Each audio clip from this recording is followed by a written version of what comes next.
أعوذ بك من شر ما صنعت أبوء لك بنعمتك علي وأبوء بذنبي فاغفر لي. جزاك الله خير. فإنه لا يغفر الذنوب إلا أنت. أمسينا على فطرة الإسلام وعلى كلمة الإخلاص وعلى دين نبينا محمد صلى الله عليه وسلم وعلى ملة أبينا إبراهيم حنيفا مسلما وما كان من المشركين. رضيت بالله ربا وبالإسلام دينا وبمحمد صلى الله عليه وسلم نبيا. رضيت بالله ربا وبالإسلام دينا وبمحمد صلى الله عليه وسلم نبيا. رضيت بالله ربا وبالإسلام دينا وبمحمد صلى الله عليه وسلم نبيا. اللهم إنا نسألك علما نافعا ونعوذ بك من علم لا ينفع. اللهم علمنا ما ينفعنا وانفعنا بما علمتنا وزدنا علما وهدى وتوفيقا آمين يا رب العالمين. Hadirin sekalian, ibu-ibu dan bapak-bapak yang semoga kita bersama dirahmati dan diberkahi oleh Allah Subhanahu wa taala, jamaah Majelis Taklim keluarga Al-Firdaus yang semoga dirahmati oleh Allah. Puji dan syukur alhamdulillah kita haturkan kepada Allah atas limpahan nikmat karunia Allah kepada kita. Kemudian salawat beriring salam semoga tercurah dan terlimpahkan kepada suri tauladan kita, kekasih kita bersama, Nabi besar, Nabi agung, An-Nabi Muhammad sallallahu alaihi wasallam. Hadirin sekalian yang dirahmati oleh Allah, jamaah Majelis Al-Firdaus yang dirahmati oleh Allah, kita lanjutkan kembali membaca kitab 40 nasihat memperbaiki rumah tangga yang dituliskan oleh Asy-Syaikh Muhammad bin Salih Al-Munajjid. Kita di sore hari ini masuk pada halaman yang ke-13, yaitu nasihat yang kedua. Setelah nasihat yang pertama adalah memilih pasangan yang tepat. Memilih pasangan yang tepat. Beberapa waktu yang lalu saya mendengarkan salah satu channel YouTube, ada orang laki-laki Madura menikah dengan wanita Pontianak, tinggal di Mekah mulai umur 13 tahun, dan anak-anaknya 10 semuanya lahir di Mekah. Itu yang 7 sudah hafidh Al-Quran, yang 3 ini masih on the way, proses menghafal Al-Quran. Dan salah satu yang paling berkesan dari si bapak ini namanya Abdul Jalil, orang Madura. Itu ketika ditanya bagaimana cara mendidik anaknya, di tengah kesibukan kamu juga bekerja, tapi kemudian betul-betul anakmu bisa menghafal Al-Quran dengan mutqin. Maka jawabannya, proses pertamanya saya pilih istri yang tepat, sehingga ketika saya keluar, saya yakin istri saya bisa melanjutkan program saya bersama anak-anak. Wah, ini jadi proses memilih pasangan itu tidak boleh diremehkan. Maka misalkan kita sekarang mungkin merasa terlanjur salah gitu ya, maka apa? Iya, maka untuk anak turun kita atau untuk keluarga kita yang bakal menikahkan anaknya itu tidak boleh salah. Apalagi Masya Allah sekarang majelis taklim sudah seperti jamur di musim hujan. Di mana-mana majelis taklim, maka tinggal kita pilih aja. Kita kenalan dengan salah seorang jamaah majelis taklim, kita tanya, ini anak saya siap nikah, ada nggak di antara jamaah yang anaknya sudah siap nikah? Atau lewat komunitas-komunitas kontak jodoh yang syar'i.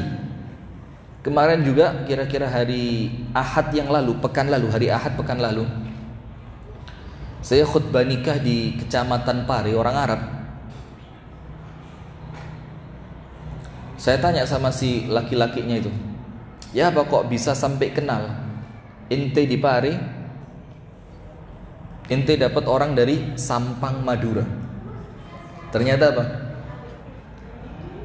Pas ada pengajian salah satu ustadz di Facebook, si perempuan ini tulis di kolom komentar, ada nggak yang siap nikah dengan saya? Langsung si laki-laki anak pare ini itu langsung inbox ke Facebooknya si perempuan itu, dikasih beberapa pertanyaan, bukan pertanyaan ngetes, bukan, artinya kesiapan menikahnya, kemudian saling komunikasi lewat inbox tadi. Tidak lama setelah itu dapat nomor WA, dikenalkan sama ibunya si laki-laki, ibunya cocok, berangkat ke Madura, dilamar, 3 hari berikutnya nikah. Nah ini artinya ketemunya kan di kolom komentar pengajian. Walaupun mohon maaf, tidak semuanya sukses ya, tidak. Cuma insya Allah kita berikhtiar bahwa niatan kita mendapatkan yang terbaik. Kan tidak mungkin dapat istri atau suami baik di tempat-tempat yang tidak baik. Ketemu di mana? Ketemu di MOG. Ketemu di mana? Ketemu di Rampal waktu olahraga hari Minggu, joget bareng. Ketemu di mana? Ketemu di acara goes campur laki dan perempuan. Nah ini tidak masuk. Walaupun tetap mungkin ada orang yang proses awalnya kurang baik, tapi di akhir oleh Allah diperbaiki. Ada tidak? Ya ada juga. Cuma apabila bisa ideal dari awal, tentu itu akan lebih bagus. Yang kedua, sekarang kita masuk halaman yang ke-13. Ini setelah mendapatkan pasangan, ya, mendapatkan suami atau mendapatkan istri. Apa nasihat yang kedua? Upaya untuk membentuk istri. Dalam bahasa Arab itu tashkil. Syakl itu artinya bentuk. Membentuk itu tashkil.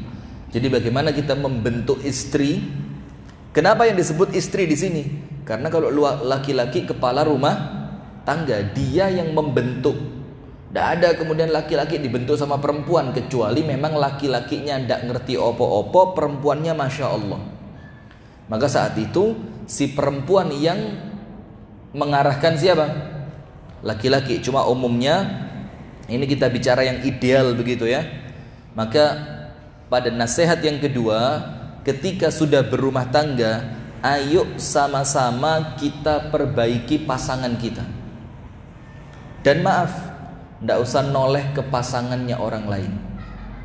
Tidak, ini bukan guyon mau apa, tidak. Artinya tidak usah kemudian lihat istrinya dia ngaji sama suaminya, kamu tak ajak ngaji, tidak pernah mau. Ini ngerusak. Karena membandingkan istri kita dengan orang lain itu nyakitin hati. Sebagaimana ketika laki-laki dibandingkan dengan suaminya temannya, betul tidak? Itu nyakitin hati dan tidak akan pernah sukses nasihat yang menyakitkan. Tidak. Bagaimana Anda mau merubah orang lain dalam keadaan Anda sakiti hatinya? Tidak mau berubah dia. Maka kebanyakan di antara kita sekarang itu bukan benci nasihatnya, tidak. Insya Allah kita kalau nasihat itu baik kan, yo normalnya mau nerima. Tapi terkadang karena kita tidak suka dengan siapa yang menasehati, itu akhirnya nasihat yang disampaikan oleh dia itu di hati kita sudah terlanjur ada apanya? Ada tamengnya. Saya tidak mau kalau sama kamu. Coba yang ngomong orang lain saya mau. Nah seperti itu. Jadi upaya untuk membentuk, memperbaiki istri. Apabila istri adalah wanita salihah, maka inilah kenikmatan yang merupakan anugerah yang besar dari Allah. Kalau istrinya apa? Salihah. Jika tidak demikian, maka kewajiban kepala rumah tangga adalah mengupayakan perbaikan. Sama seperti Syekh Abdul Jalil yang saya ceritain tadi, yang orang Madura tinggal di Saudi tadi. Ditanya sama anaknya, bagaimana kalau kepingin punya anak hafid dan hafidhah, terlanjur punya istri tidak baik? Beliau bilang apa? Istri kita itu milik Allah, istri kita itu hamba Allah, maka mintakan kepada Allah agar Allah merubah dia menjadi orang baik. Enteng sekali. Jadi bukan kemudian ijol tombok seperti yang antum bilang sebelumnya. Tidak ada ijol tombok itu ya. Masa istri ijol tombok. Hal itu bisa terjadi karena beberapa keadaan. Misalkan sejak semula ia memang menikah dengan wanita yang sama sekali nggak ngerti agama. Banyak enggak ini? Banyak. Maka jadi lucu ketika menuntut berlebihan kepada seorang wanita untuk baik, dalam keadaan Anda tahu di awal pernikahan dia bukan perempuan baik. Jadi awal nikahnya itu karena cantiknya, karena kayanya, karena jabatannya. Lalu di tengah-tengah pernikahan menuntut dia untuk agamanya. Dah masuk akal. Ente tahu sendiri dari awal ente nikah sama dia karena cantiknya, karena kayanya, karena jabatannya. Mana mungkin terus perempuan yang dinikahi karena cantik, kaya, jabatan diminta dituntut untuk memiliki agama? Tidak nyambung. Nah, maka disebutkan dalam hadis yang dhaif, tapi ingat hadisnya apa? Dhaif akan tapi banyak diceritakan oleh para ulama, banyak digunakan hadis ini untuk penguat makna.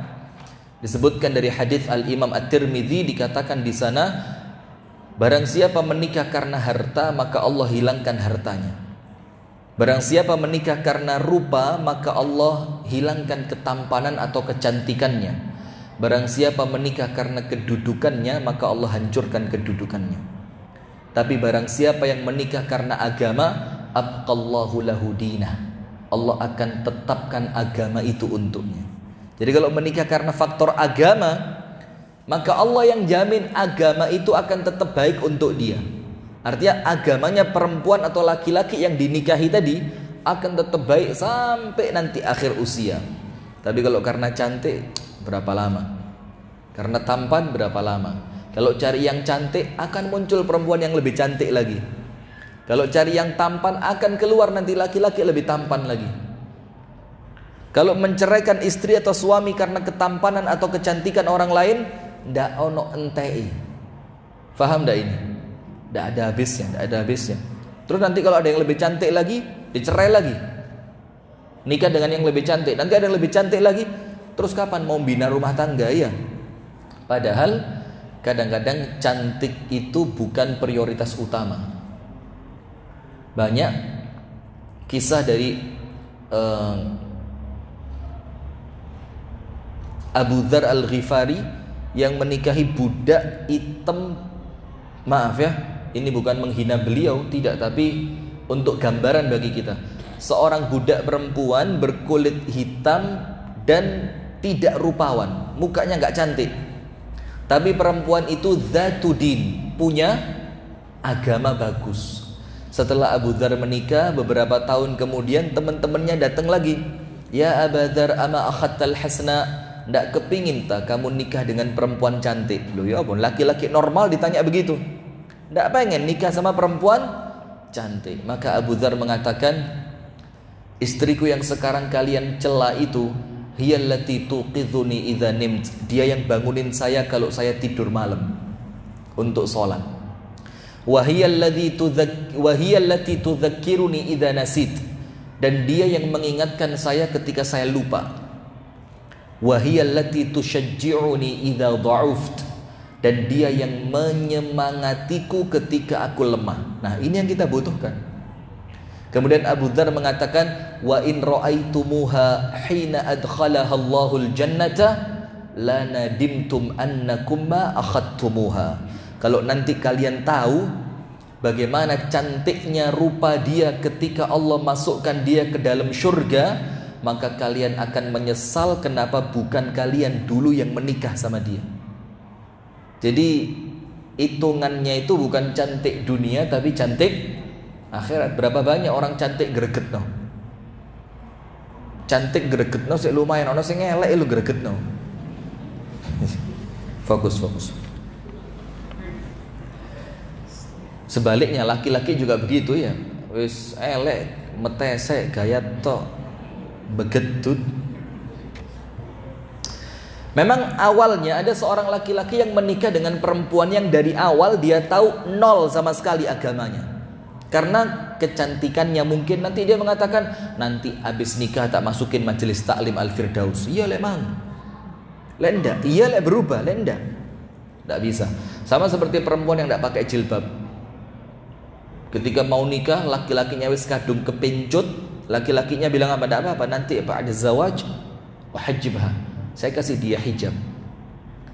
Dia tidak tahu bahwa merubah perempuan itu tidak semudah menuang air dari botol masuk gelas. Tidak, susah merubah perempuan itu. Apalagi yang mau dirubah itu perempuan yang tabiat awalnya wis atos, angel modelnya ini.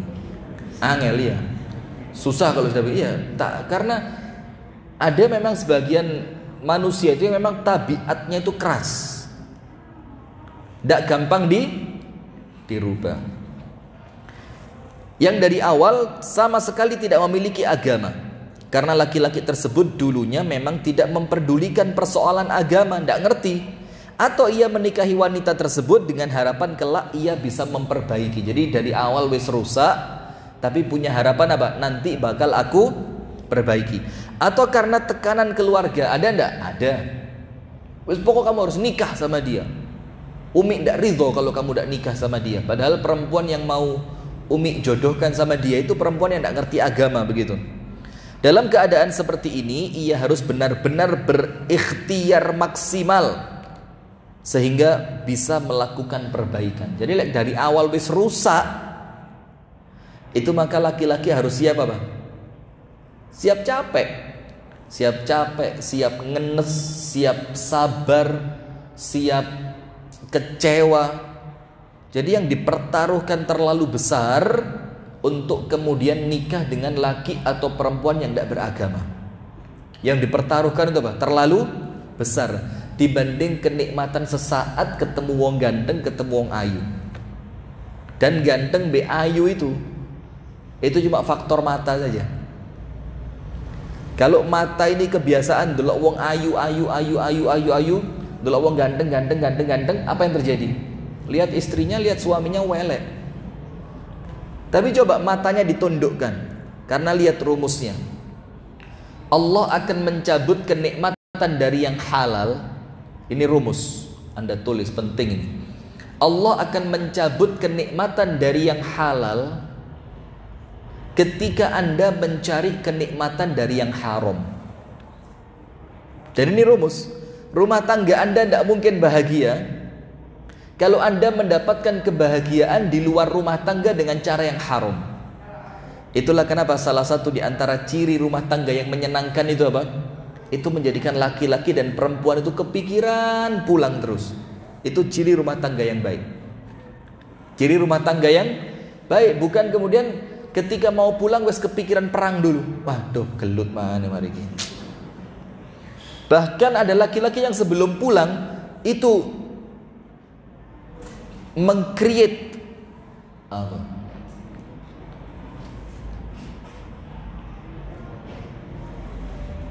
Bikin skenario sebelum pulang, sebelum masuk rumah itu.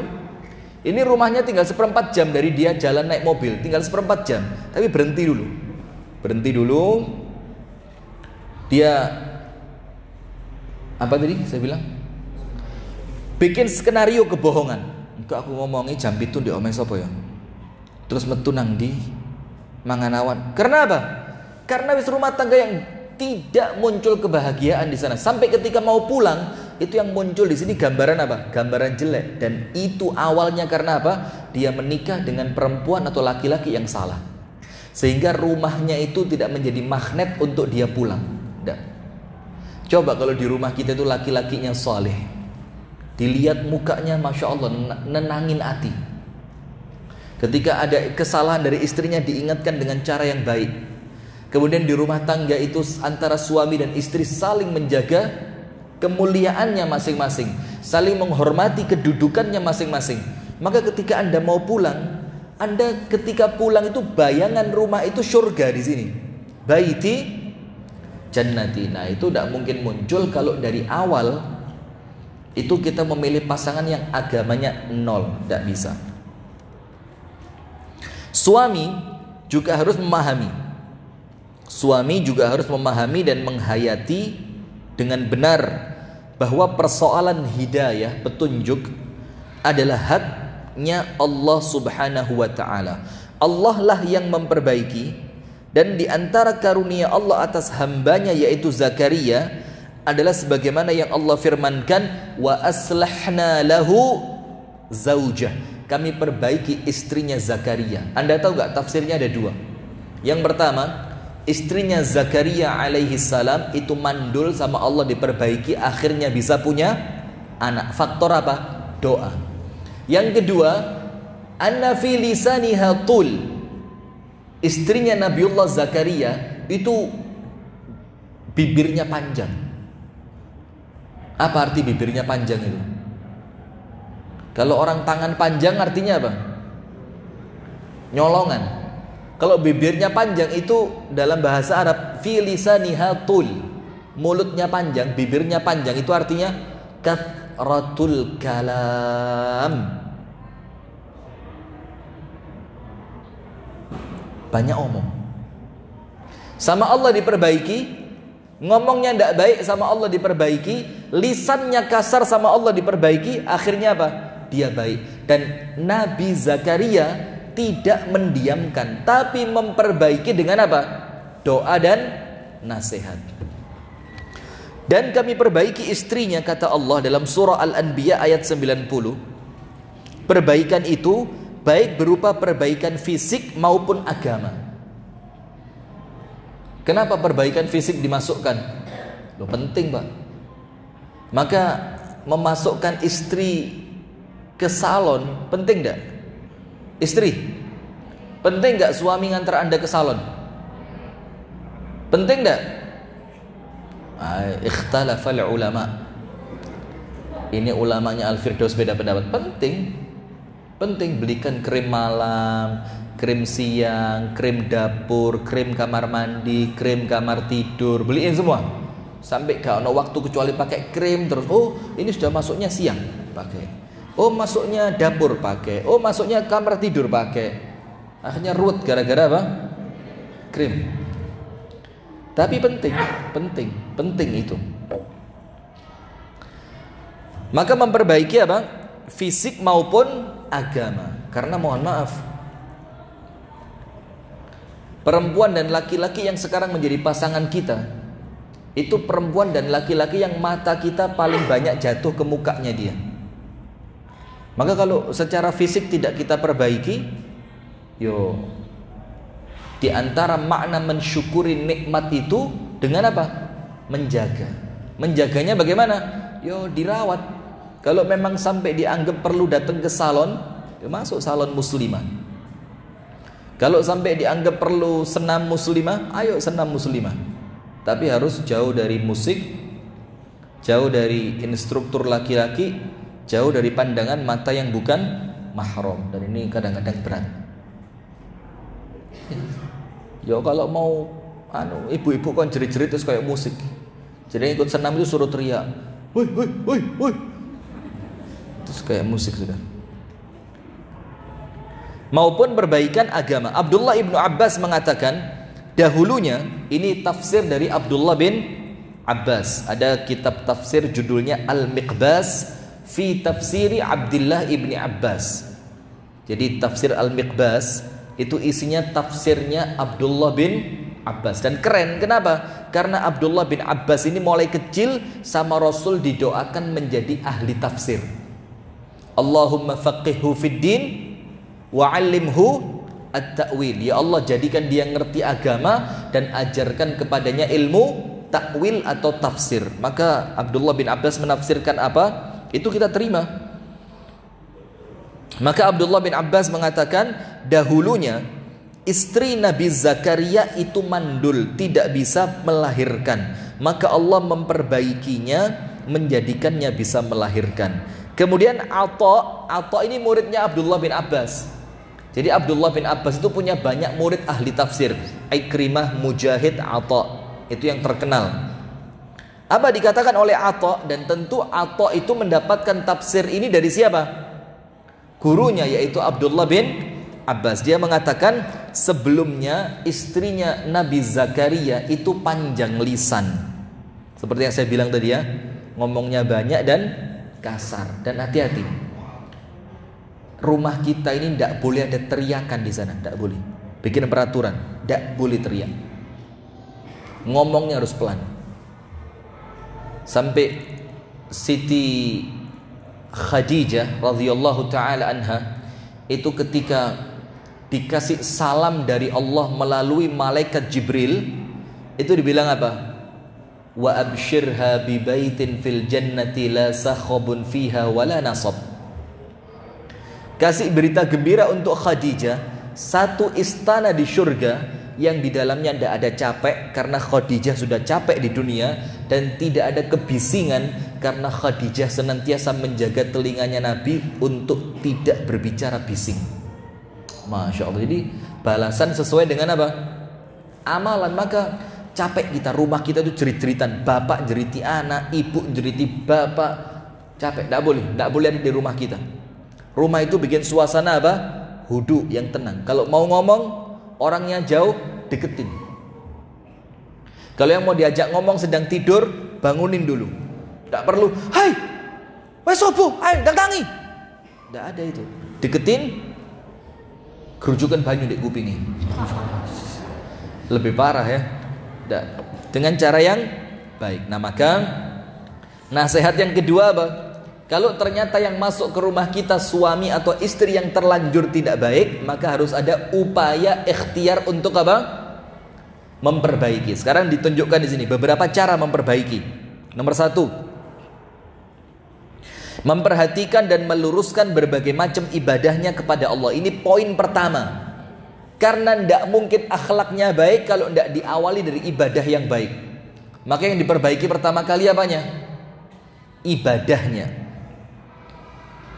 Kupasan dalam masalah ini ada dalam pembahasan yang berikutnya. Jadi sholat malamnya, sholat duha yang dia lakukan, bacaan Al-Qur'annya, dan akan rumah tangga itu menjadi baik. Dengerin, ini penting. Ketika suamimu adalah gurumu. Maksudnya apa? Jadi suami itu dia berperan di rumah tangga menjadi guru.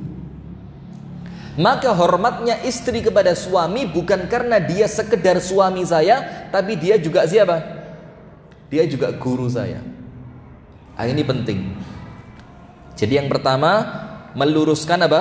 Ibadah. Yang kedua, upaya meningkatkan keimanan istri. Atau sebaliknya, kalau dikatakan suami ya berarti upaya meningkatkan keimanan suami. Nomor 1, diajak untuk sholat tahajud. Karena apa rumusnya? Mustahil orang sama Allah dibangunkan sholat tahajud, paginya Allah ingin menghinakan dia. Itu mustahil.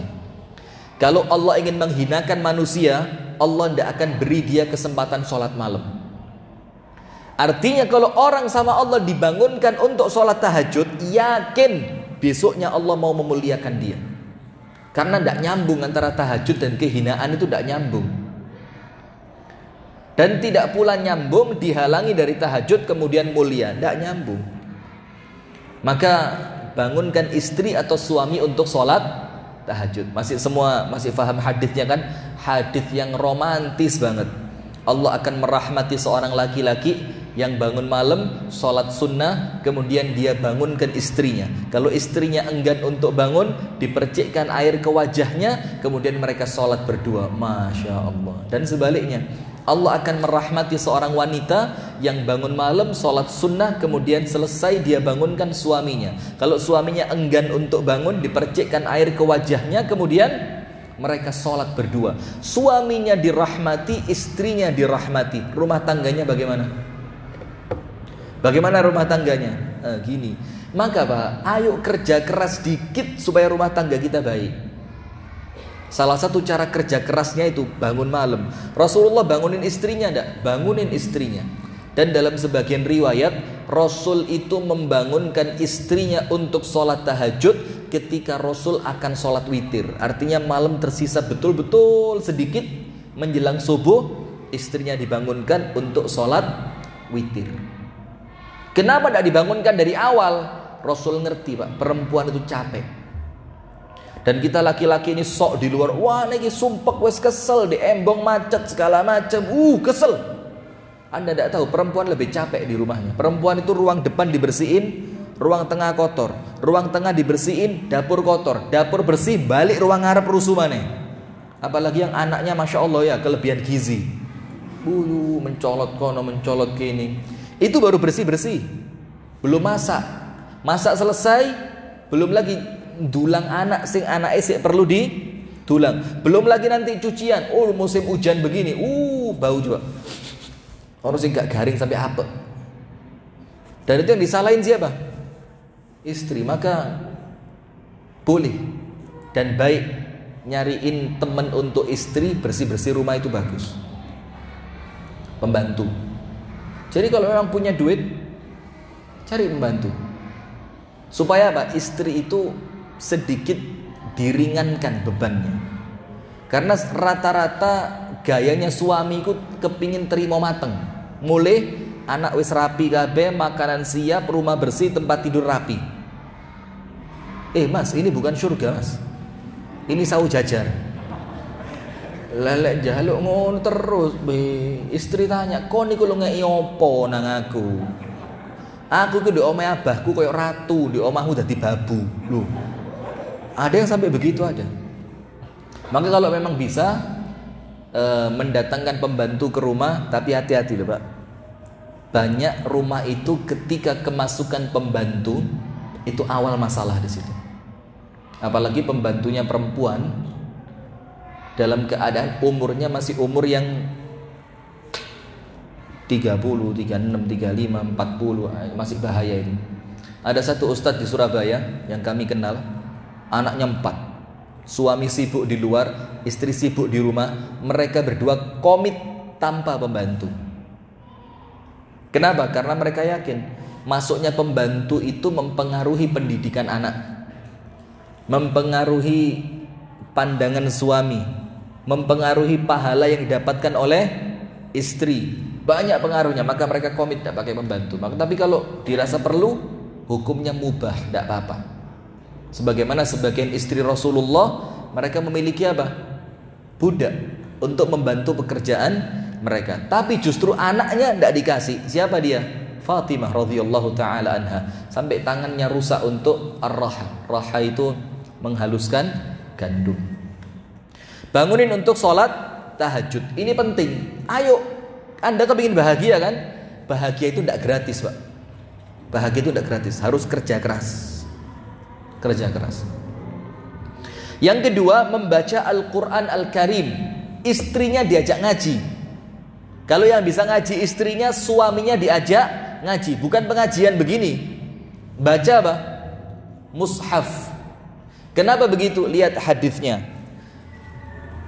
Tidaklah seorang manusia kumpul di antara rumah-rumah Allah untuk baca Al-Quran, mempelajari Al-Quran kecuali 3. Rahmat, sakinah disebut di hadapan malaikat. Betul tak? Allah turunkan rahmat, Allah naungi mereka dengan rahmat, Allah turunkan sakinah ke dalam hati mereka, dan Allah sebut nama mereka di hadapan siapa? Malaikat. Anda bayangkan kalau yang ngaji ini suami, istri, anak.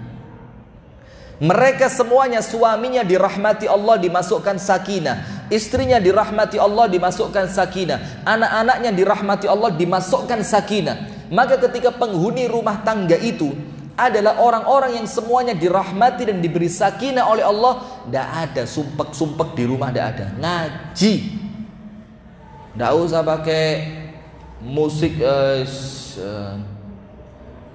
apa yang musik yang lagi rame sekarang? Cendol Dawet wala apa? Ndok.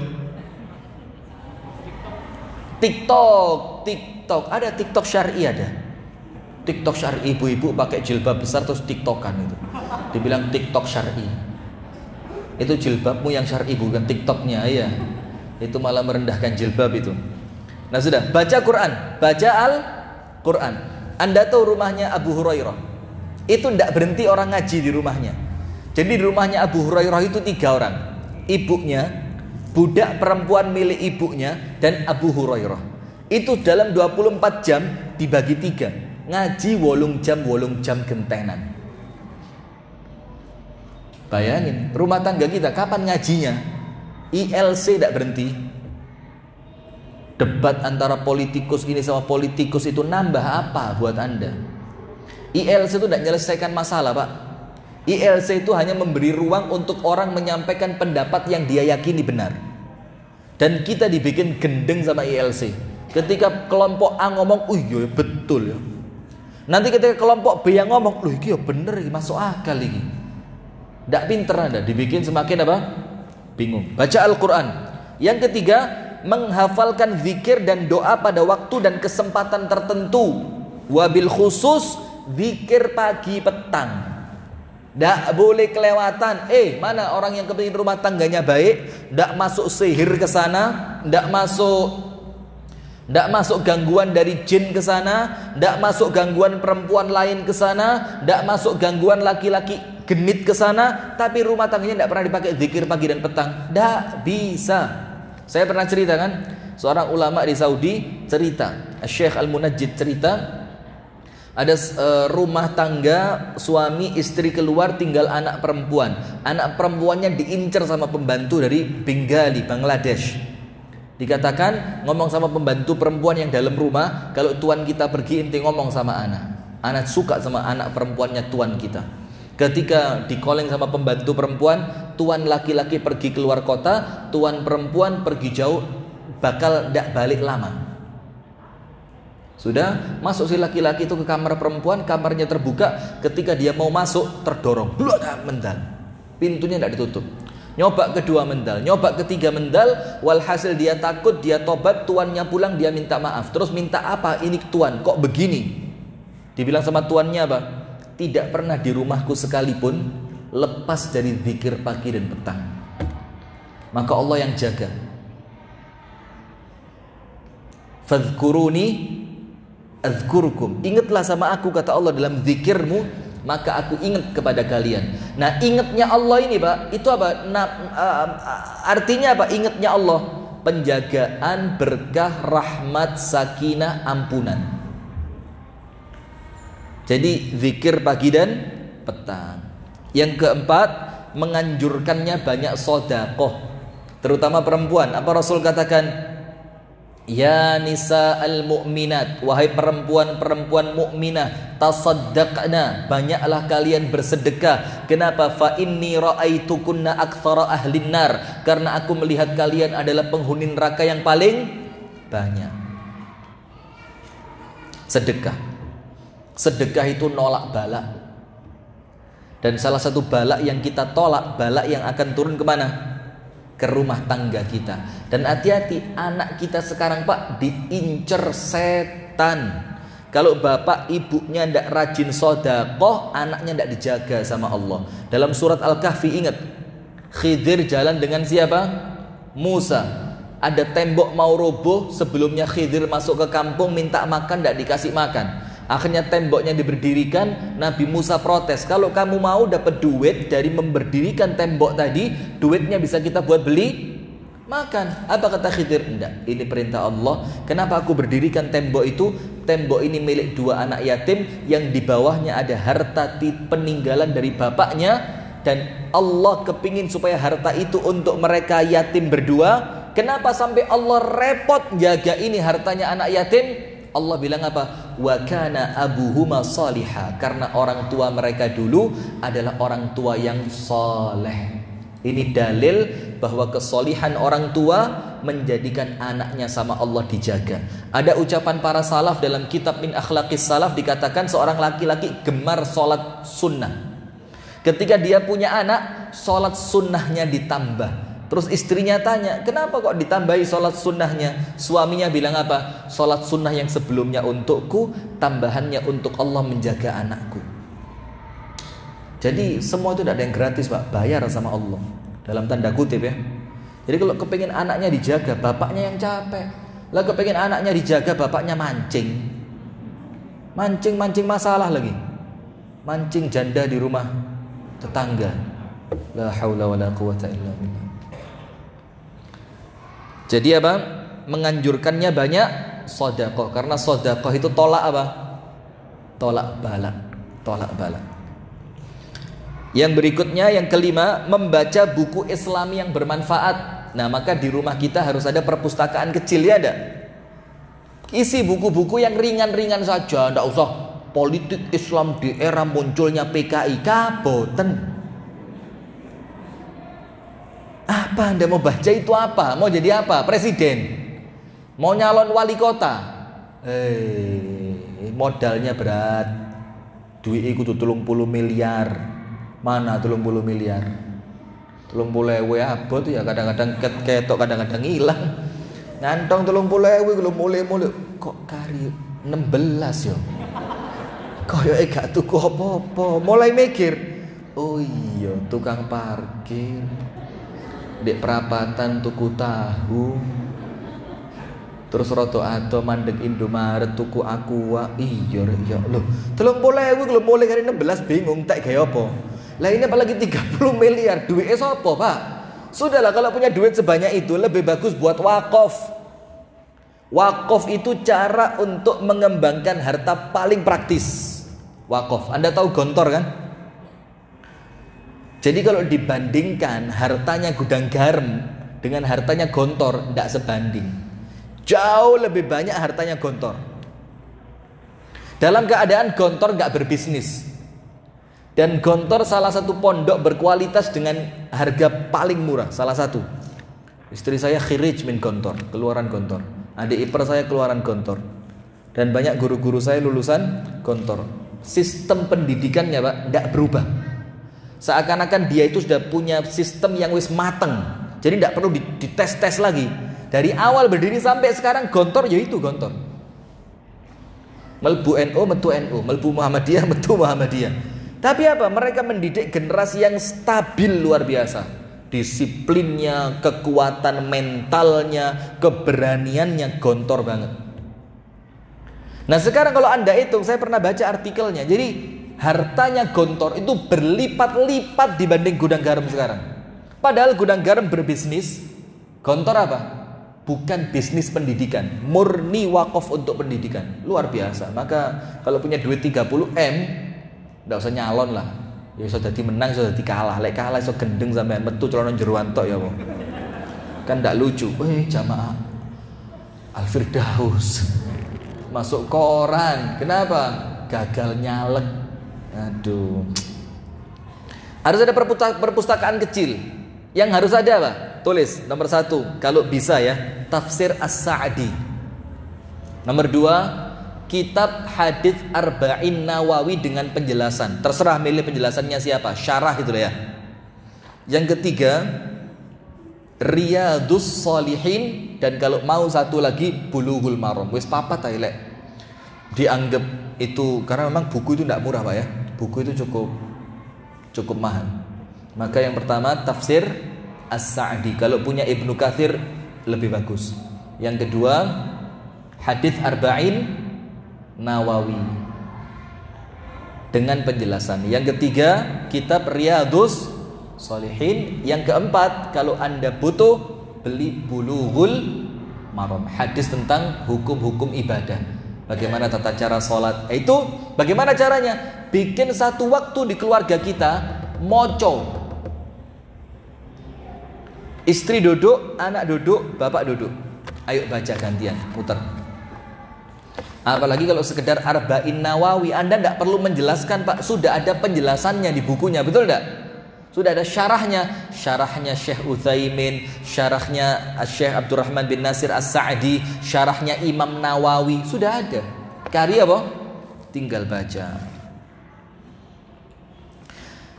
Yang F, mendengarkan rekaman kaset manfaat. Ini zaman dulu. Kalau sekarang ya dengerin YouTube ya, atau buka TV-TV sunnah, buka. Nyalain di rumah kita. Yang G, memilihkan teman wanita yang solihah. Maka suami boleh melarang istri main sama siapapun, boleh. Haknya siapa? Haknya suami. Dan istri juga menasehati suami dengan siapa dia pantas berteman dan dengan siapa dia tidak pantas berteman. Emang. Karena banyak rumah tangga rusak bukan karena suaminya buruk, bukan karena istrinya buruk, tapi faktor salah pilih teman. Banyak rumah tangga rusak faktor apa? Salah pilih teman. Cerita yang masyhur apa ibu-ibu dengar? Seorang perempuan melahirkan anak ketiga, temennya datang ditanya, normal mbak lahirannya? Normal, alhamdulillah. Temennya tanya, dikasih hadiah apa sama suamimu? Temennya tadi bilang, enggak, ya kan biasa melahirkan. Terus temennya bilang apa? Loh mbak, ngelahirkan normal itu taruhan nyawa loh mbak. Jangan mau kalau enggak dikasih hadiah. Saya kemarin dikasih hadiah sepeda motor. Akhirnya ini temen mulai kepikiran, iya ya wis pek telu ngelahirno normal. Gak tahu dikai hadiah, pulang ke rumah, tidak ada mesin cuci, tidak ada segala, tetap nyuci, tetap ngepel. Mulai muncul masalah pertama, mas, yo minimal mesin cuci lah mas, tanganku gak kuat. Dalam keadaan suaminya tidak mampu. Muncul masalah berikutnya, endingnya apa? Koncoku lo mas ngelahirno dikai sepeda motor. Aku sampean kai opo mas? Muli yo pancet tumba-umba, yo pancet ngepel. Dan dari situ awal perceraian mereka. Coba, salah pilih apa? Teman. Hati-hati, faktor teman ini bahaya. Sampai Rasul bilang apa? Al-mar'u ala dini khalilihi falyanzur ahadukum man yukhalil. Kita ini tergantung siapa yang menjadi teman kita. Maka orang Arab mengatakan, man khalla musalli salla wa man khallal awliya walla. Barang siapa berteman dengan orang sholat, dia bakal sholat. Barang siapa berteman dengan orang-orang soleh, dia bakal soleh. Kalau barang siapa berteman dengan ahli arisan, oh di WA bengi-bengi, mbak buka arisan anyar melo murah kok mbak, sekali ngopiok mek 3 juta, oleh lumayan lho mbak, swidak 2 juta, lumayan lho mbak lek oleh, iso gawe bangun omah. Kalau omah sampean sing mburi lek durung dilepoh mbak, kan lumayan lek jagakno bojo saiki wis gak iso mbak. Wong lanang zaman saiki mbak, ketika ya kira-kira seperti itu. Kira-kira lanjut fokus. Loh iya apa enggak? Iya. Kalau punya teman ahli pengajian ya apa? Ditelepon, mbak, ayo pengajian mbak, deket rumah sampean, mumpung pengajiannya deket, ikut pengajian. Kalau punya teman ahli puasa, ditelepon, mbak, besok saya puasa, sampai nggak kepingin puasa tambah. Nanti kalau sampean puasa mbak, tak kirimi buka puasanya. Loh, itu begitu. Man khallal musalli shalla wa man khallal awliya walla. Itu orang Arab bilang, kalau temanmu ahli salat kamu salat, kalau temanmu orang soleh kamu soleh. Tapi sebaliknya, barang siapa berteman dengan pencuri rusak, barang siapa berteman dengan pezina hancur. Faktor teman tidak bisa. Teman ini penting sekali. Sampai Nabi Muhammad saja, manusia paling settle. Oh, ngerti settle, ngerti. Opo? Susah, ngeles. Arek coba niru ibu, ini gak ngene, arek sayang niru bapak. Lihat itu ya. Subhanallah. Nah, settle itu tough gitu loh, mantep, gak mungkin goyah. Mantap sudah, imannya kuat, takwanya hebat, ibadahnya mantap, luar biasa. Itu pun sama Allah suruh cari teman yang baik. Wasbir nafsaka ma'al ladzina yad'una rabbahum bil ghadati wal 'ashyi yuriduna wajha wa la ta'du 'aynaka 'anhum turidu zinatal hayatid dunya wa la tuti' man aghfalna qalbahu 'an dzikrina wattaba'a hawahu wa kana amruhu furuta. Disuruh sabar, duduk bareng ahli zikir. Itulah kemudian ditafsirkan oleh para ulama, memang koncoan mbek wong apik iku perlu sabar. Perlu sabar loh, dijak ibadah terus Lek gak sabar ndak kuat jalan keluar kota sama orang soleh. Dengar azan berhenti. Jerone hati mikir, ya Allah, kayak wisata religi rek munggah mudun masjid lho ya apa? Ya perlu sabar kalau berteman dengan orang soleh, perlu sabar. Sampai Nabi Muhammad saja disuruh sabar duduk bareng ahli zikir. Dan dilarang berteman dengan ahlul ahwa. Wala tuti' man aghfalna qalbahu an dzikrina. Tidak boleh berteman dengan orang yang tidak pernah zikir. Tidak boleh. Tidak boleh berteman dengan orang yang tidak pernah zikir. Tidak boleh. Hatinya dilalaikan sama Allah. Wa kana amruhu furuta. Akhirnya perbuatannya kacau.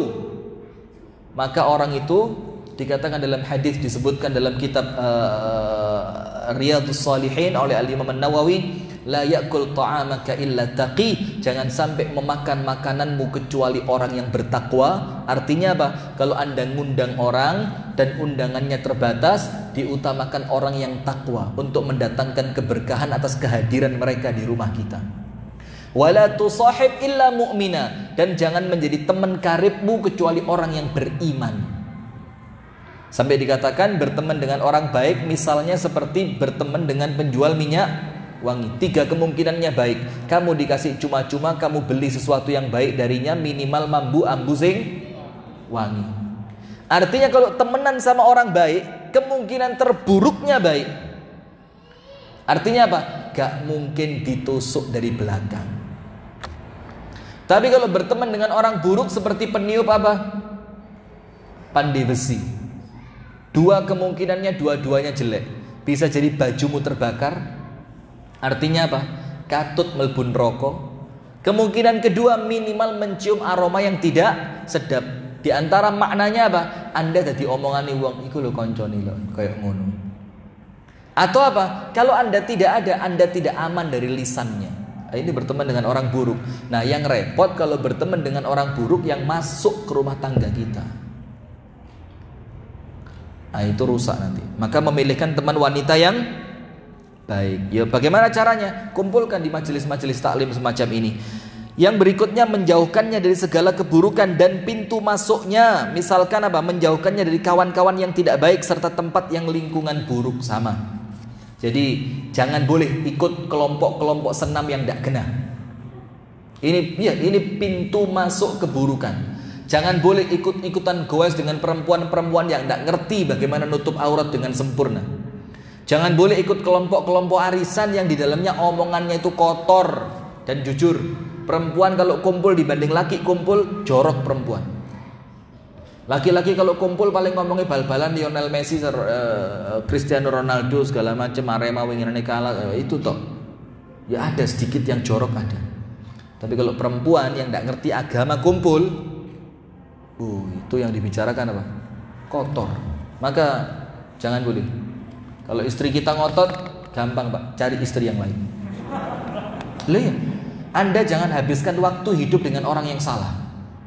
Serius ini. Jangan habiskan waktu untuk hidup dengan orang yang salah. Anda berhak bahagia. Istri Anda terus bagaimana? Ya wis akarepe, pek wong ya bah. Gak payu maneh ya wis. Maaf Bu ya. Fokus. Nah, itu poin yang kedua. Jadi nasihat yang kedua, Bang, kalau sudah berpasangan harus ada ikhtiar dari kedua belah pihak, baik suami ataupun istri, untuk memperbaiki diri dan memperbaiki siapa? Pasangan. Bagaimana caranya tadi? Nomor 1 aspek ibadahnya. Nomor 2 cara-cara untuk meningkatkan apa? Keimanannya. Baca Quran, sholat tahajud, zikir pagi dan petang. Carikan teman yang baik. Harus aja buku-buku yang baik. Dengarkan di rumah TV-TV yang sunnah seperti itu. Yang berikutnya aspek keimanan di rumah. Nasihat yang ketiga. Jadi ini penting kalau kita kepingin rumah tangga kita baik. Nasihat yang ketiga, Bang, jadikan rumah tempat zikrullah. Jadikan rumah tempat apa? Zikrullah. Zikir kepada Allah Subhanahu wa ta'ala. Dengerin hadisnya. Mathalul baitil ladzi yuzkarullaha fihi wal baitil ladzi la yuzkarullaha fihi mathalul hayyi wal mayyit. Perumpamaan rumah yang di dalamnya ada zikir dan rumah yang di dalamnya tidak ada zikir, perumpamaannya seperti orang hidup dan orang yang mati. Orang mati artinya apa? Tidak bisa lagi mendatangkan manfaat. Bahkan mandi pun dimandikan, kafan pun dikafankan, berangkat ke kuburan pun diantarkan, menutup diri dengan tanah pun ditutupkan. Artinya rumah yang tidak ada zikir itu rumah yang tidak ada manfaat sudah. Tidak bisa mendulang kebaikan di rumah yang seperti itu. Wes tidak ada zikir, kemasukan musik, hancur. Terlepas Anda sepakat musik itu haram atau halal, tapi semuanya kita sepakat bahwa musik itu menghindarkan kita dari zikir. Semuanya sepakat itu. Terlepas itu halal atau haram. Tapi apa? Jadikan rumah kita tempat apa? Zikrullah. Jadi jadikan tempat zikir. Itulah kenapa hadirin, laki-laki itu sholat sunnahnya di mana? Rumah. Syekh Utsaimin mengatakan lebih kuat untuk ikhlas, lebih jauh dari riya, mengajarkan anaknya untuk sholat dan memasukkan cahaya ke dalam rumah seperti bukan kuburan, biar tidak seperti apa? Kuburan. Dan perempuan didorong sholat wajibnya perempuan di rumahnya seperti sholat wajibnya laki-laki di masjid. Tujuannya apa? Supaya di dalam rumah kita itu makmur dengan zikir. Sayangnya sekarang kita memakmurkan masjid, merobohkan rumah. Serius. Habis waktu kita di masjid, rumah tidak kebagian ibadah. Rumah tidak kebagian ibadah. Maka bagus sekali-sekali itu ngundang orang buka puasa sunnah di rumah kita. Bagus. Memasukkan keberkahan ke rumah kita. Ada pengajian yang jamaahnya tidak terlalu banyak, biasanya di masjid. Boleh sesekali diminta. Bisa enggak hari itu pengajiannya di rumah saya saja? Nanti saya sediakan hidangan. Boleh? Boleh. Mana takmirnya Pak Saikhu? Ini kalau masuk rumahnya Pak Saikhu kan keren nih. Karena itu rumah harus dijadikan sebagai tempat untuk melakukan berbagai macam zikir. Baik itu zikir dalam hati maupun zikir dengan lisan, sholat atau membaca sholawat dan Al-Quran, atau mempelajari ilmu agama, atau membaca buku-buku lain yang bermanfaat. Imam Ahmad mengatakan zikir yang paling afdol itu majelis ilmu. Jadi kalau di rumah kita seperti yang saya ceritakan tadi, terbangun pengajian suami istri anak, itu keren. Apalagi kalau orang tuanya tidak bisa ngaji, kemudian manggil guru ngaji ke rumah, istrinya diajak ngaji, suaminya ngaji, anaknya ikut belajar ngaji. Dan tidak usah malu. Banyak di antara kita ini tidak bisa ngaji tapi tidak malu. Lebih malu memulai dibanding tidak bisa ngaji. Jadi tidak bisa ngaji itu gak apa-apa lah, gak ruang. Timbang aku melok ngaji kok konangan gak iso ngaji. Ini talbis dari setan ini. Jadi ketika Anda mau belajar dalam keadaan Anda belum mampu membaca, itu afdol luar biasa. Mendapatkan khairiyah, khairukum man ta'allamal Qur'ana wa 'allamahu, dibanding yang tidak bisa ngaji tapi tenang. Dan orang yang paling hina itu orang yang ngerti ilmu dunia, lalai dari ilmu akhirat. Orang ngerti bahasa Inggris, tidak ngerti baca Al-Quran. Orang bisa bahasa Jepang, tulisan kanji segala macam, wangel Pak. Tulisan kanji Anda tahu? Angel Pak. Salah garis titik ganti makna. Sementara Al-Quran kita tidak mau capek-capek belajar. Ini nanti di akhirat sama Allah ditanya, kenapa tidak mau belajar? Waktu ada, kesempatan ada, rezeki untuk manggil guru ngaji yo ada. Kenapa tidak mau ngaji? Bu, hati-hati. Quran itu penolong. Kalau Anda tidak baik-baik sama yang calon menolong Anda, dia tidak kenal, tidak ditolong Anda. Ngaji. Saat ini betapa banyak rumah-rumah umat Islam yang mati. Mati di sini artinya apa? Tidak dipakai zikir. Karena tidak adanya zikrullah di dalamnya, sebagaimana disebutkan dalam hadis di atas. Dan apalah lagi manakala yang menjadi dendangan di rumah itu adalah syiar-syiar dan lagu-lagu setan, syair-syair dan lagu setan, menggunjing, berdusta, mengadu domba. Jadi artinya apa? Wes gak digawe zikir, tamu yang datang ke rumah ahli ghibah. Wes gak dipakai zikir, rumahnya sering terdengar musik yang haram. Wes gak dipakai zikir, ternyata yang masuk di dalamnya adalah podcast yang membuka aurat. Tahu? Podcast tidak pakai BH itu apa? Sambil podcast sambil minum anggur merah itu apa? Hati-hati Anda, jangan tenang Anda. Ini nilai Islam dari Indonesia yang kental ini, itu mau dicairkan sama mereka. Jadi kita setiap hari disuguhkan hidangan-hidangan tayangan Itu tayangan-tayangan yang menjauhkan kita dari arti Islam. Jadi seakan-akan orang mabuk di depan TV itu biasa sekarang. Ada di tayangan Instagram, di tayangan YouTube, itu lagi wawancara sambil minum bir. Dan itu viewernya jutaan. Di masyarakat yang mayoritas muslim yang meyakini bahwa khamr itu hukumnya haram, Anda diem atau malah tidak mau tahu. Anda tidak ngerti, tidak wayai Pak, tidak mau tahu itu Pak. Bukan waktunya tidak mau tahu. Minimal Anda gerakkan jari Anda untuk nanti menjadi hujjah di hadapan Allah. Anda tekan di pojok kanan atas, itu ada titik 3. Anda tekan itu, keluar tulisan laporan. Laporkan. Memecah belah, berisi kebencian, tidak mendidik, provokasi. Tulis, tag. Minimal itu yang menjadikan Anda nanti di akhirat punya hujjah. Saya sudah ngelaporin ya Allah. Tidak boleh, tidak mau tahu sekarang. Tidak bisa, tidak mau tahu. Ya apa tidak mau tahu? Anda punya anak, punya cucu loh ya. Kalau Anda sekarang bisa iman dengan kuat, anak sama cucu Anda dimangsa sama mereka. Tidak boleh, tidak mau tahu. Tidak boleh. Maka itulah kenapa setiap saya pengajian di beberapa masjid, itu mesti saya dorong untuk punya channel YouTube. Setiap masjid, ayo punya channel YouTube. Untuk apa? Ada yang ngelihat, tidak ada yang ngelihat, nomor sekian. Yang penting apa? Kita meramaikan dunia YouTube dengan konten yang baik. Jadi kalau konten baik itu banyak, setiap kita buka ngeklik sing metu sing apik tok. Tapi sayangnya masjid sekarang itu kurang kreatif. Cukup pakai kamera HP dengan lighting yang seadanya. Ya enggak apa-apa.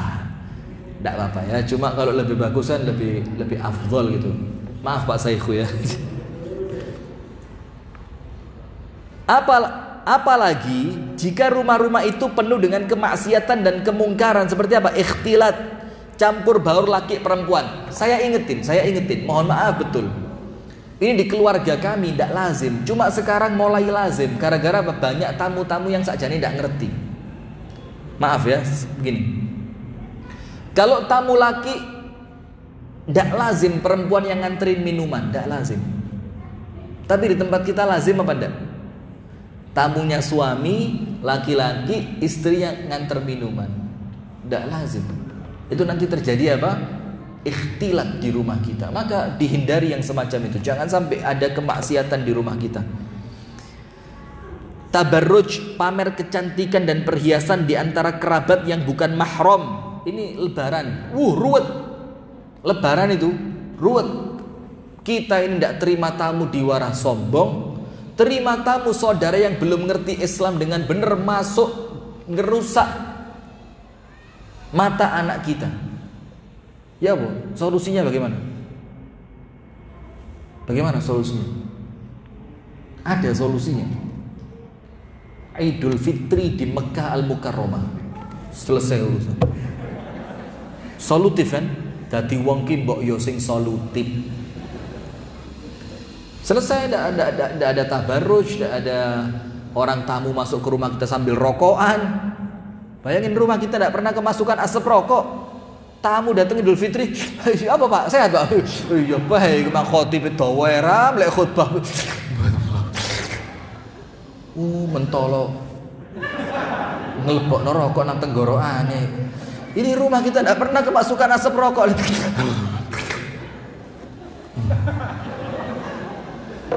Dan tamu itu harus ngerti ya, harus ngerti lah. Ini rumah orang, bukan rumah Anda. Jadi jangan bikin sesuatu yang mengganggu tuan rumah, jangan. Bagaimana mungkin malaikat akan masuk ke dalam rumah dengan keadaan seperti itu? Ada ghibah, ada yang buka aurat, ada musik, ada gosip masuk ke dalam rumah tangga kita. Tidak pernah dibikin ngaji, tidak pernah dibikin sholat sunnah, tidak pernah ngundang orang untuk buka puasa bersama, tidak pernah ngundang orang untuk pengajian di rumah kita. Mana mungkin malaikat bisa masuk? Karena itu hidupkanlah rumahmu dengan zikrullah. Mudah-mudahan Allah merahmatimu. Amin ya rabbal alamin. Itu nasihat yang ketiga. Jadikan rumah tempat apa? Zikir. Ngaji di rumah, sholat sunnah di rumah. Dengarkan TV-TV yang islami di rumah kita. Kalau keluarga lagi kumpul, semuanya tenang, dengarkan murattal ayat-ayat Al-Quran. Karena ada dua pendapat mengenai menghidupkan Al-Quran di tengah-tengah kesibukan kita. Biasa kan gitu ya. Jadi TV-nya TV Al-Quran tidak pernah berhenti 24 jam dalam keadaan ahlil bait itu lalai. Tidak ngurung orang yang sibuk garap tugas, ada yang istri sibuk masak, si suami sibuk nerima tamu, tapi Quran baca. Itu hukumnya bagaimana? Jadi Quran diperdengarkan tanpa didengarkan, hukumnya bagaimana? Pendapat yang rajih itu tidak boleh. Karena wa idza quri'al Qur'an fa ansitu lahu fastami'u lahu wa ansitu. Dengarkan dan tenanglah. Maka tidak pantas Quran itu sekedar gaya pantes-pantesan timbang rungon-rungon di omah, tidak boleh. Walaupun sebagian ulama mengatakan tetap boleh, karena bahasa sekali kan dia tetap dirungokno, artinya tidak lalai sama sekali. Itu anda pilih di antara dua itu. Kalau saya lebih condong pendapat yang pertama. Al-Quran itu disetel untuk diapain? Didengar. Jadi jangan sambil anda terima tamu sambil nyetel Quran, itu seakan-akan Quran jadi obat nyamuk. Tidak boleh begitu. Yang keempat, jadikan rumahmu sebagai kiblat. Nah ini penting. Artinya jadikan sebagian sholatmu itu di mana? Di rumah. Sholat sunnah di rumah. Sholat duha, sholat tahajud, qobliyah subuh, qobliyah zuhur. Itu kalau bisa di rumah, di rumah. Maka itulah kenapa sebagian sholat itu tolong untuk masjid komatnya dipanjangin dikit sebagian sholat. Lazimnya subuh. Karena kalau zuhur komatnya dipanjangin, khawatir orang-orang yang kerja kantoran kepikiran dan balik nang kantor. Kalau zuhur normalnya pendek, asar pendek, maghrib karena dia berdekatan dengan isya, apalagi ta'dal maghrib ada ta'lim, pendek. Tapi kalau subuh itu kesempatan yang insya Allah luas untuk dipanjangkan komatnya. Kenapa? Karena orang yang bangunnya telat tidak khawatir ketinggalan jamaah. Orang yang rumahnya jauh kalau milih masjid Anda tidak khawatir ketinggalan. Begitu pula ada kesempatan untuk sholat sunnah qobliyah subuh atau sholat sunnah fajar di mana? Di rumah. Dan itu kebiasaan Rasulullah. Dan untuk yang semalam suntuk sudah tahajud, setelah dia qobliyah subuh iso sempat istirahat sejenak. Nah, itu sunnahnya begitu ya. Jadikan rumahmu sebagai apa? Kiblat. Maksudnya menjadikan rumah sebagai tempat ibadah. Allah berfirman, wa auhayna ila Musa wa akhihi an tabawwa liqaumikuma bimisra buyutan waj'alu buyutakum qiblah wa aqimus salah wa basyiril mu'minin. Dan kami wahyukan kepada Musa dan saudaranya. Siapa saudaranya? Harun. Ambillah olehmu berdua beberapa buah rumah di negeri Mesir untuk tempat tinggal bagi kaummu, dan jadikanlah rumahmu sebagai kiblat. Dan dirikanlah sholat serta sampaikanlah kabar gembira bagi orang yang beriman. Jadikan rumahmu kiblat, dirikan sholat. Artinya rumah itu sebagai tempat apa? Ibadah. Abdullah ibnu Abbas menafsirkan maksud disuruh menjadikan rumah mereka sebagai kiblat, yaitu mereka diperintahkan menjadikan rumah itu sebagai masjid atau tempat ibadah.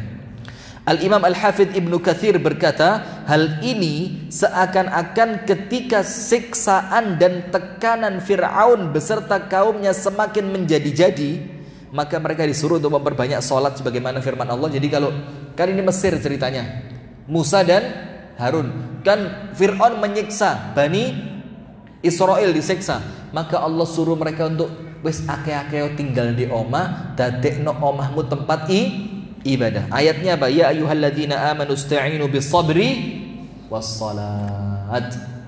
Termasuk ibu-ibu. Kalau rumah tangganya dirasa berat, salah satu cara menyelesaikannya apa? Sabar dan sholat. Sabar dan sholat. Itu pintu pembuka jalan keluar dari semua masalah.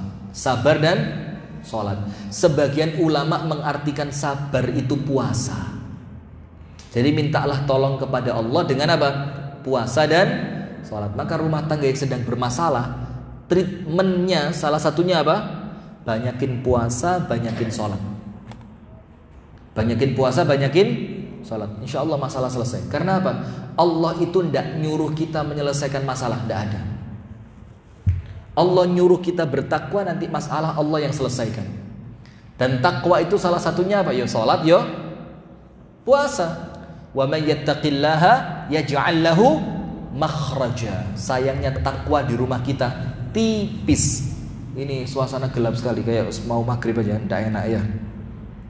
Kemudian Rasulullah sallallahu alaihi wasallam bersabda, "Kana Rasulullah sallallahu alaihi wasallam idza hazanahu." Dalam riwayat yang lain, hazabahu amrun shalla. Rasulullah itu ketika ada masalah apapun langsung sholat. Ketika ada masalah apapun langsung sholat.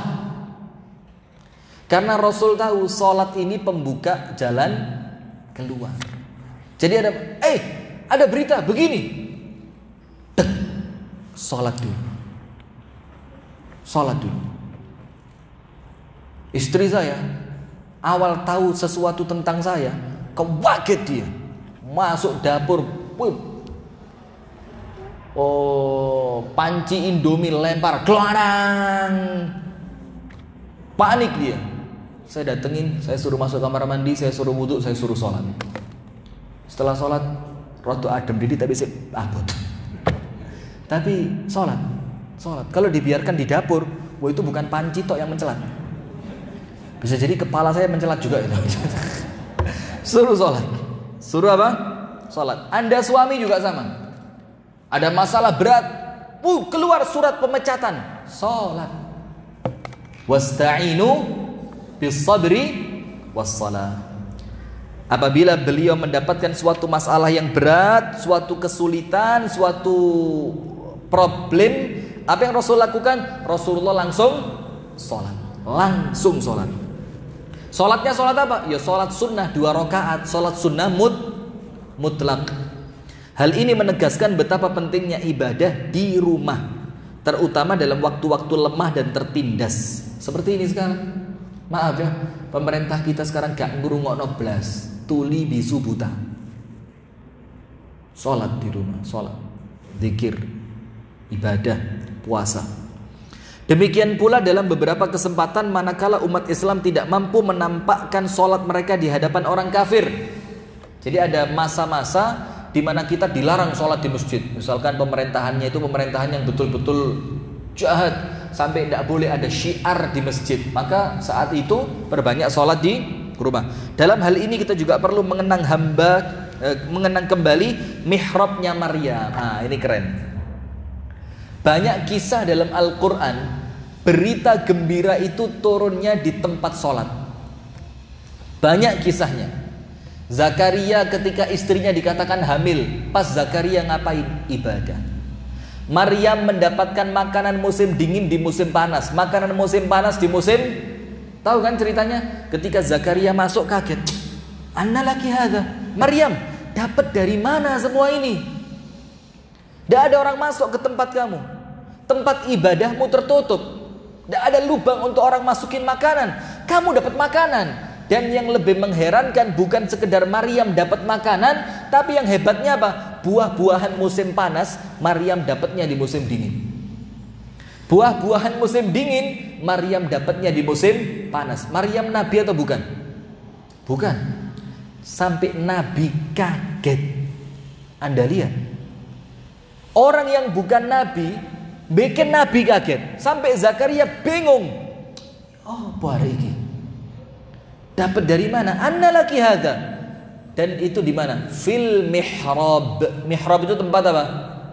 Tempat sholat. Maka di rumah kita seharusnya waktu terpanjang kita. Jadi kan ada di rumah itu kan tempat-tempat favorit keluarga. Ada yang tempat favoritnya depan TV, ada yang tempat favoritnya meja makan dekat dapur, ada yang tempat favoritnya taman di depan rumah, ada yang tempat favoritnya gazebo depan kolam renang. Kalau kita mau rumah tangga kita baik, tempat favorit di rumah tangga kita mihrab. Jadi bikin tempat sholat yang bagus, kasih perpustakaan di sana, kasih AC yang bagus, kasih hiasan yang bikin nyaman. Tempat sholat, banyak berita gembira itu datang di tempat sholat.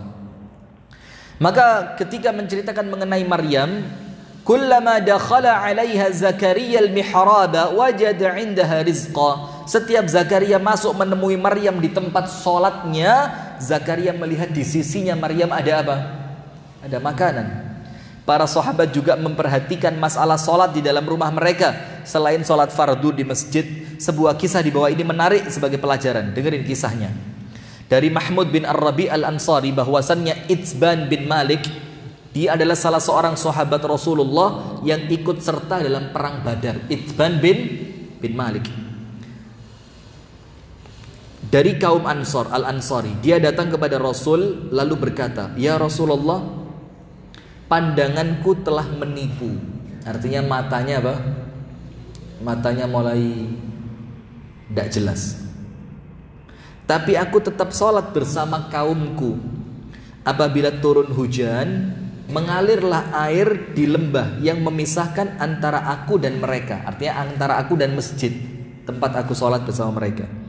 Sehingga aku tidak bisa datang ke masjid dan tidak bisa sholat bersama-sama dengan mereka.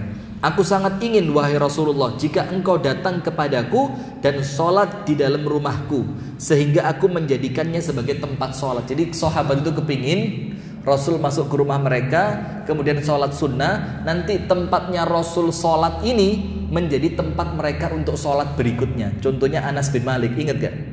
Ibunya Anas ketika Rasul masuk ke rumahnya disiapkan sajadah. Karena sajadahnya di bagian dahi sudah mengeras, dibasahi pakai apa?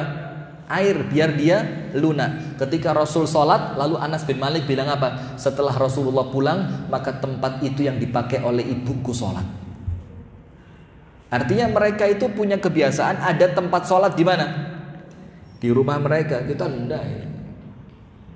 Tempat sholat itu yo nggen setrika, yo nggen umbahan gak garing di PP pisan ndek kono. Yo kadang-kadang mepe karak gak garing dilebokno rono pisan digawe sholat. Masya Allah. Jadi ruang serbaguna. Masya Allah.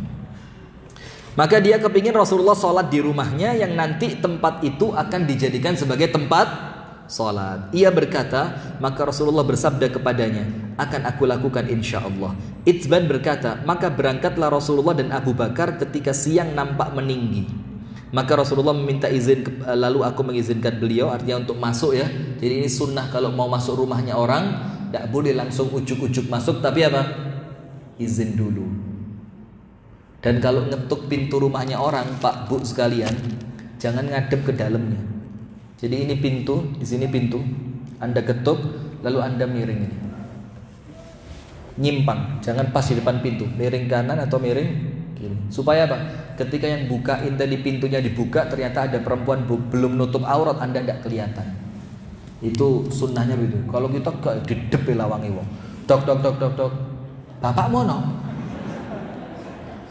Anda tidak sedang nagih hutang ini ya. Maka Rasulullah izin untuk masuk. Bahkan bayangkan Rasul pun izin. Ketika aku izinkan, maka beliau tidak duduk sebelum aku masuk ke dalam rumah. Lalu beliau berkata, di bagian mana engkau kepingin aku sholat? Ia berkata, maka aku tunjukkan kepada beliau satu arah di rumahku. Maka Rasulullah berdiri kemudian bertakbir. Lalu kami semua berdiri membentuk barisan dan Nabi sholat 2 rakaat. Ini dalil bahwa sholat sunnah itu boleh berjamaah. Ini dalilnya ini. Sama dalil juga Anas bin Malik ketika cerita Rasul masuk ke rumah ibuku, kemudian Rasul mimpin sholat, aku di sampingnya Rasul, ibu dan bibiku di belakang kami. Sholatnya sholat apa?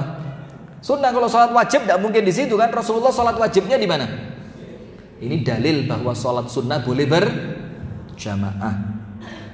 Lalu kita semua berdiri bentuk barisan, Nabi sholat 2 rakaat kemudian salam.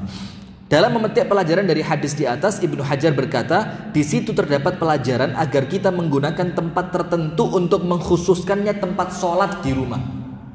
Kalau bahasa Jawanya apa? Pasolatan. Kamar sholat atau ruang sholat.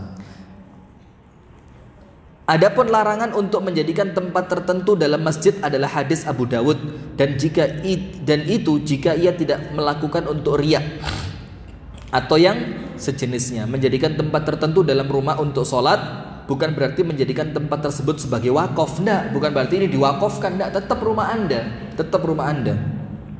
Tidak berlaku padanya hukum wakaf, mesti secara umum dikategorikan dengan nama masjid. Maka di sore hari ini kita ambil 3 nasihat. Nasihat yang pertama apa? Memperbaiki istri. Kalau untuk suami berarti memperbaiki apa? Suami dengan beberapa cara yang telah kita baca. Kemudian yang kedua, jangan sampai rumah kita kering dari zikir. Dan yang terakhir, yang keempat yang kita baca apa? Jadikan rumah kita tempat untuk ibadah. Jadi rumah kita itu menjadi apa? Tempat ibadah. Dan tidak harus sholat. Ya, sholat yang paling utama, juga taklim, juga zikir, juga amalan-amalan ibadah yang lainnya. Semoga ada manfaatnya. Kurang lebihnya mohon maaf. Silakan kalau ada yang ditanyakan satu pertanyaan.